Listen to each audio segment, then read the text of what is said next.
A man by the name of Notch had an idea. A cave game, a sandbox seemingly endless, an adventure that had everyone saying, just one more block.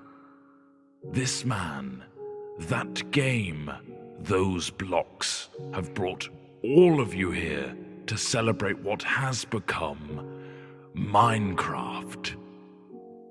It began as a simple idea. Sorry, but you should use the old logo because it's a bit more evolvey, I guess. Right, fine. The game had a randomly generated world filled with grass, dirt, and an awful lot of stone.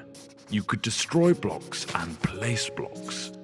The spark was there, but it needed more. Yeah, like squids. Stop it. Shortly after, more things appeared like trees, water, clouds. Lava. Yes, lava. The world looked a little more natural. This was the creative mode in single player, but something was missing. TNT. No other people. Tests began with a multiplayer version. People could now play together. New items and blocks were also added. The game was beginning to take shape. Wow, really skimming over the details there. Do you want me to go over all the patch notes? No. The wiki page won't load anyway. Moving on, the game now had multiplayer and creative single player. But there was another element that Notch wanted: survival. Work began on making the game more challenging. Zombies and skeletons were put in, but they could not attack.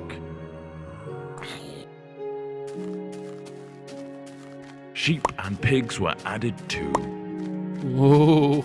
Notch also fluffed the coding of the pig and it turned into a creeper.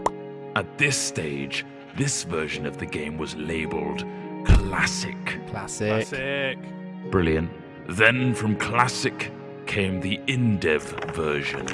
What on earth does that mean? No idea, not important. Dynamic lighting was put in, a new sound engine, and more importantly, crafting was introduced. Then came InfDev. Sorry, what? InfDev introduced a big feature to the world: infinite terrain. No longer was the player constrained to a square world, but now it stretched endlessly. Ore was randomly placed in the world to discover, and other tweaks and introductions were made, like 3D clouds, minecarts and tracks, and also dungeons. Then, the first major version of the game was released.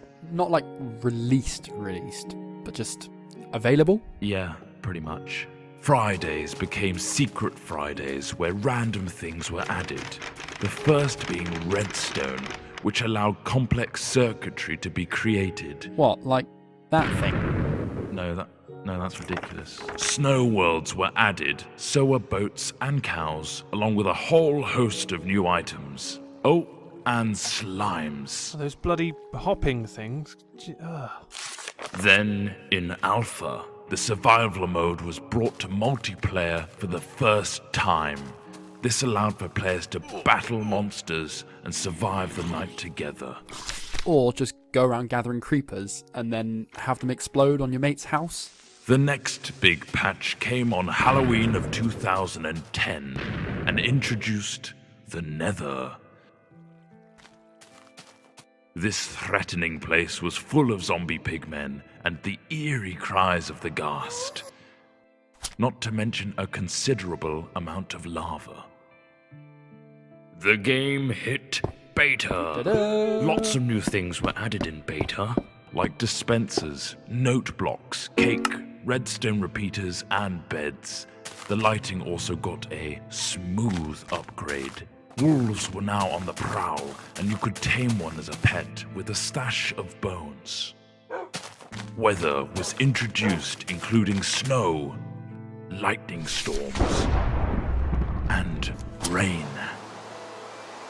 Oh, look how cute that wolf is shaking off the rain. Aw. We finally found ourselves in 1.6 with the introduction of maps. A new way to navigate the endless blocks of Minecraftia. things got pushy in 1.7 with pistons, leading to some clever contraptions.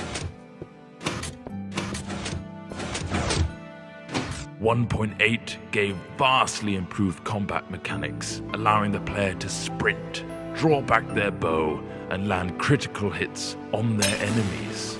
A new terrain generator was added, along with quirky NPC villages and mighty strongholds. And now comes the end. A true challenge awaits you in this unforgiving realm. But that is something you'll have to discover for yourself. The next page is yours.